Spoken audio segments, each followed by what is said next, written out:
Good morning. Today I stand before you as the oldest grandson of the man I simply knew as Gampy. George Herbert Walker Bush was the most gracious, most decent, most humble man that I will ever know. We are here to give thanks for his extraordinary life, but I'd like to talk about some of the things that he was thankful for, the things that to him mattered most. My grandfather was thankful for his family. When he began running for president in 1988, my grandfather released a campaign book outlining his views for the future. The book opened with a letter to a grandson. It was addressed to me and recounted some of our recent experiences together in Maine. P, the letter read, "I've been thinking about it a lot.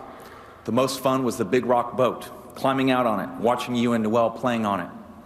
Near the end of summer when the moon was full, the tides were high, there was that special day when it almost seemed like the boat was real." In those few words, my grandfather said more about his life than I could ever tell you this morning. Here's a man gearing up for the role of a lifetime, and yet his mind went back to his family.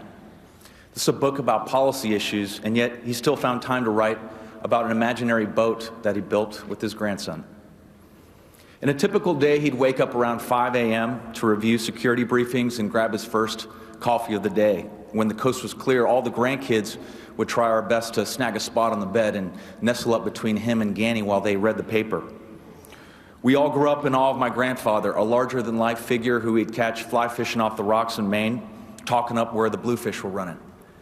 He would be the first to host intense horseshoe matchups among family, Secret Service, or any willing head of state, while encouraging trash talk like power outage if your horseshoe is short, or Woodrow Wilson if you're long and your shoe hit the wooden backstop.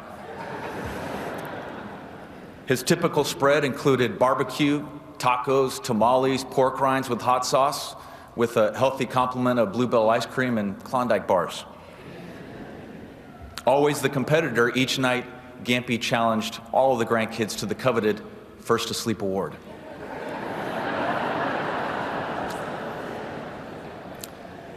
In classic Gampy fashion, he'd write letters of encouragement to us all, whether one of us had a hard semester at school, whether one of us, and for the record, not me, drove his Fidelity onto the rocks, or one of us, definitely not me, ended up in Ganny's crosshairs. I knew too much. At the close of one summer after he left public service, Gampy wrote an email to us all saying, "The only thing wrong with the last 5 months is that none of you were here enough. Next year, promise this old Gampster that you'll spend more time with us here by the sea. As you know, I've had to give up fly fishing off the rocks in Maine, but there are plenty of wonderful things to do. I think of you all an awful lot. I just wonder how each of you is doing in school and in life. If you need me, I'm here for you, because I love you very much." In the Psalms, God makes his promise. "With long life, I will satisfy him and show him my salvation." Today, we know that my Gampy did enjoy a long and extraordinary life, and we know he's enjoying the beginning of his next life, rejoining those whom he lost, but now, by grace, has found again. My grandfather was thankful for his country. He was grateful to lead a country where people can go as far and as fast as their dreams can take them. A place where individuals working alone or in groups can help the condition of their fellow man on a voluntary basis. A bright hope for America he evoked so brilliantly when he spoke of 1,000 points of light. He often spoke about the timeless creed of duty, honor, country, the values that have sustained the Republic for its over 240 years. But this wasn't something he just talked about. This is something he lived.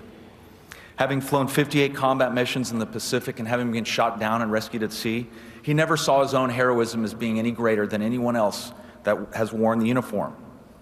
I know this because I've experienced it personally. He was proud when Walker joined the Marine Corps, when I joined the Navy, and even prouder when we served overseas. Our service never compared to his, yet we could never convince him of that.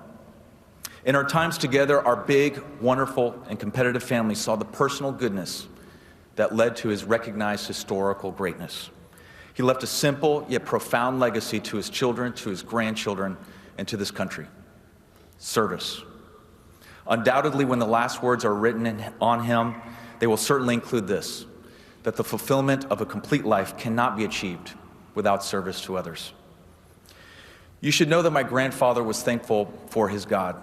He once told us as the grandkids, God is good, but his love has a cost. We must be good to one another. It was his faith, his love for others that fulfilled him, that drove him, that led him to a life of public service. Here in Houston at a prayer breakfast, he once reflected on his time on the deck of the submarine Finback, which rescued him after he was shot down during World War II. To get some fresh air, he went on the deck, stood the watch, looked out in the dark. He said the sky was clear, the stars were brilliant, like a blizzard of fireflies in the night. There was a calm inner peace. Halfway around the world in a war zone, a calm inner peace.